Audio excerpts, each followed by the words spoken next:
Hey everybody, it's Tara, and I wanted to start by giving you a little bit of background about myself for those of you who don't know me. I became a body electric coach in December of 2014, and then April of this year, I became a diamond coach on the team, which has been totally cool. But today, I wanted to talk to you a little bit about how I balance my job, Beachbody, kids, husband, how I juggle it all, and hopefully you can take away some tidbits from this.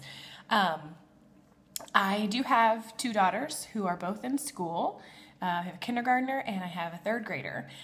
And so we're all about the homework and the extracurriculars after school. And so we're working around those schedules. And I also am a teacher. I teach kindergarten. And so as you can imagine, that takes a lot of time also. So I want to talk to you about how I balance work and Beachbody and home and sometimes I go crazy, but not typically. It can be done, and I have definitely learned some different lessons throughout my time of being a coach. So I hope that something that I share is something that you can take away. When I'm at work, at my day job, being a teacher, I'm not accessible on my phone. So I'm not able to get notifications and check on them and get on Facebook to check on challengers. So those of you who are at home with small children who you feel like they are taking a lot of your time, it's okay.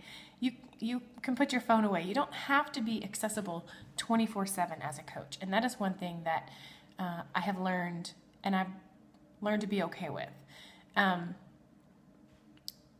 want to tell you a little bit about how I schedule my day, and maybe this would be something that's helpful to you. So in the morning, when I have to work out in the morning because it just works for me.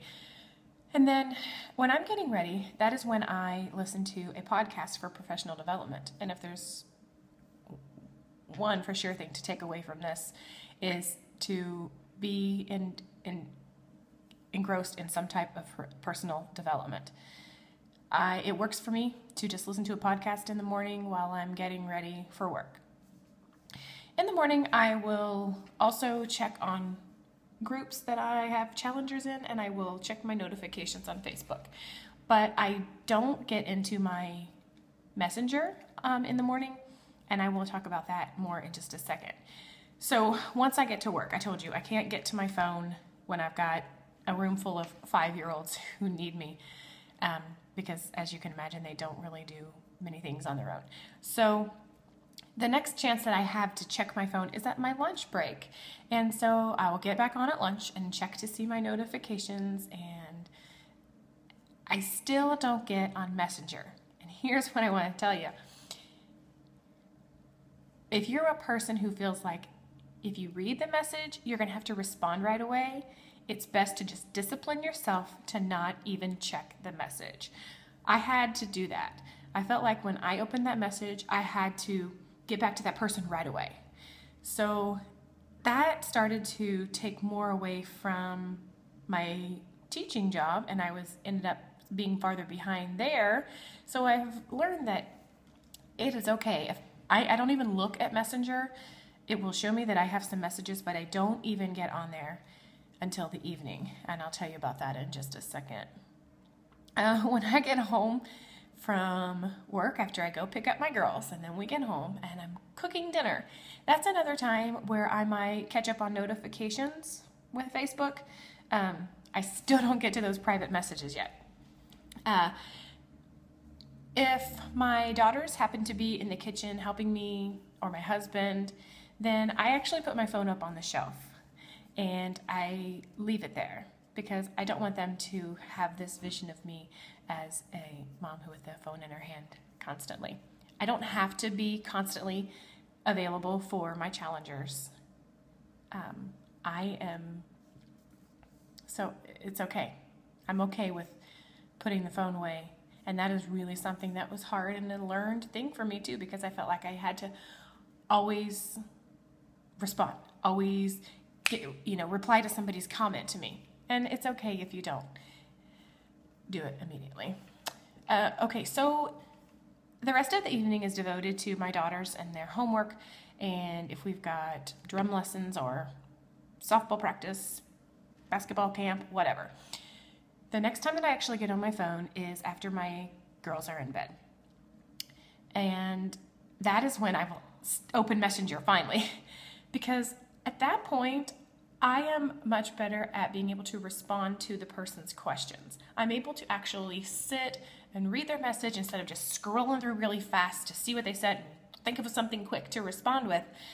I actually can read their message and then think about my response, see if I need to get online to get them a link to something else, and I have the time to actually devote a better answer for them at that point. So check messages in the evening after my kids have gone to bed. I also have gotten better at letting things be. I always felt like at teaching, I needed to have everything done as soon as possible.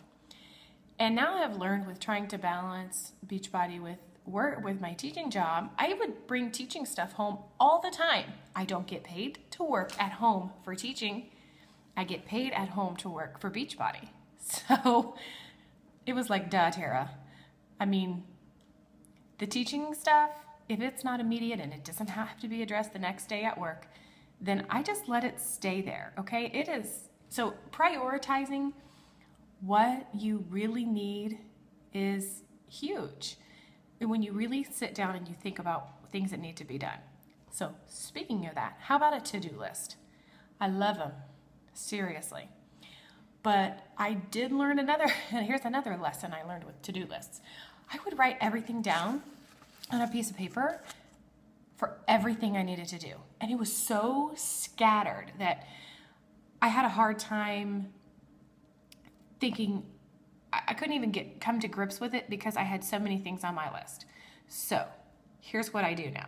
I have 3 to-do lists. I have a to-do list for home, I have a to-do list for work, and I have a to-do list for Beachbody. When I'm at home, I look at my home to-do list. And when I am working, that's where that stays. I don't bring that to-do list home with me. It stays on my desk at school. And then my Beachbody to-do list is usually looked at in the evening after my girls have gone to bed. For the same reason that I talked about with my videos, I can actually devote a little bit more time to really getting into the list and thinking about when I want to do things, and I put them in my calendar on my phone, or I write them in my paper calendar. Speaking of writing things down, I used to rely on my brain for remembering everything, and well, it really doesn't work. So here's a little tip for you. Make a list of who is in what challenge group. I have a binder, and I just have one section that's devoted to challenge groups. And so I have some girls right now who are doing the 21-day fix. So I have the date that they started, and I have their names underneath on that list. So I know when to check in with them. And I add that to my to-do list for my Beachbody stuff, okay? So just tackle one thing at a time off of your to-do list. When you look at it and it's a page long, it's totally overwhelming. So prioritize your to-do list and figure out what actually really is the most important things to get done. Don't look at the to-do list like, oh my God, I'm so far behind. There's no way I'm ever going to get all this. And those of us who are moms, you're never going to get this time back with your children, okay? So if you have to stay up 30 minutes longer to answer some messages or to respond to some challengers' comments in an accountability group, then you sit with your child for 30 more minutes and you go to bed 30 minutes later, okay? Beachbody is going to be there when your kids are in bed, when they're taking a nap, when they're playing at their friends, okay? So it is okay if you put your phone to the side to play with your kids. Don't feel like you always have to be available for everything. So anything you can teach me would be awesome too. I'm learning stuff all of the time, and the way that I do things is just really trial and error. And so I hope that something that I have said here is a takeaway for you. Anybody who wants to reach out to me, I am more than happy to answer some private messages, but it's not going to be till later when my kids go to bed. So don't forget about your husband either. He likes to be recognized every once in a while too. So I hope you have some takeaways, and good luck to you on this coaching journey.